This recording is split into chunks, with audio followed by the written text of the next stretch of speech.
വൈശാഖ മഹോത്സവത്തിലെ 4 ആരാധനകളിലെ ആദ്യ ആരാധനയായ തിരുവോണം ആരാധന ഭക്തമനസ്സുകളിൽ നിർവൃതി നിറച്ച് അക്കരെ കൊട്ടിയൂരിൽ നടന്നു. ഞായറാഴ്ച ഉച്ചയ്ക്ക് നടന്ന പൊന്നിൻ ശീവേലിക്ക് സ്വർണ്ണക്കുടം, വെള്ളിക്കുടം, വെള്ളിവിളക്ക്, വെള്ളിക്കിടാരം, വെള്ളിത്തട്ട് തുടങ്ങിയവയും വിശേഷവാദ്യങ്ങളും അകമ്പടി സേവിച്ചു.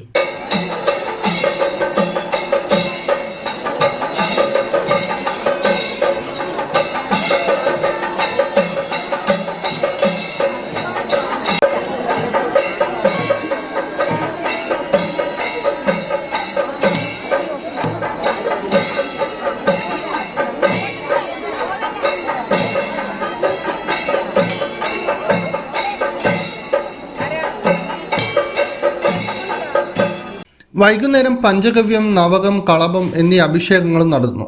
കോട്ടയം കോവിലകത്ത് നിന്നെത്തിച്ച അഭിഷേക സാധനങ്ങളും സ്ഥാനികർ എഴുന്നള്ളിച്ചു കൊണ്ടുവന്ന പാലും പഞ്ചഗവ്യവും ആണ് അഭിഷേകം ചെയ്തത്.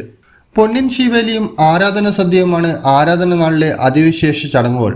ആദ്യത്തെ ആരാധന നാളിൽ പെരുമാൾ ദർശനത്തിന് അഭൂതപൂർവമായ തിരക്കാണ് അനുഭവപ്പെട്ടത്.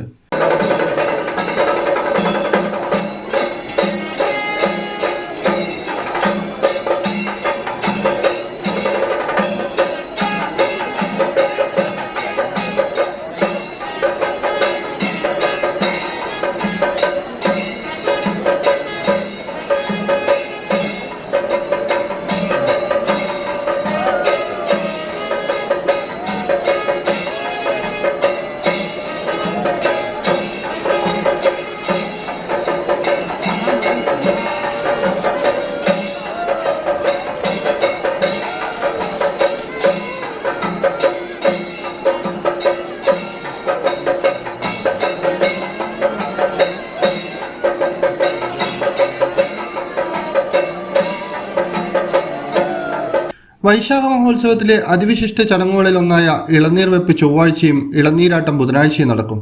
വിവിധ ഇളനീർ മഠങ്ങളിൽ നിന്ന് വ്രതനിഷ്ഠയോടെ ഇളനീർ കാവുകളുമായി ആയിരക്കണക്കിന് ഇളനീർക്കാരാണ് കൊട്ടിയൂരിലെത്തുക. കണ്ണൂർ, കോഴിക്കോട് ജില്ലകളിൽ നിന്നായി 120ഓളം ഇളനീർ മഠങ്ങളിൽ നിന്നാണ് കൊട്ടിയൂരിലേക്ക് ഇളനീർ കാവുകൾ എഴുന്നള്ളിക്കുന്നത്. വൈശാഖ മഹോത്സവത്തിന്റെ രണ്ടാമത്തെ ആരാധനയായ അഷ്ടമി ആരാധന നാളായ ബുധനാഴ്ചയാണ് സ്വയംഭൂവിൽ ഇളനീർ അഭിഷേകം ചെയ്യുക. ഭൂതഗണനാഥനായ വീരഭദ്രനെ യാഗം പൂർത്തീകരിക്കുന്നതിനും ശിവകോപം തണുപ്പിക്കുന്നതിനും വേണ്ടി ശിവപുത്രനായ എരുവട്ടിക്കാവ് ദേവൻ അയക്കുന്ന മനുഷ്യങ്ങളാണ് ഇളനീർ വ്രതക്കാർ എന്നാണ് സങ്കല്പം.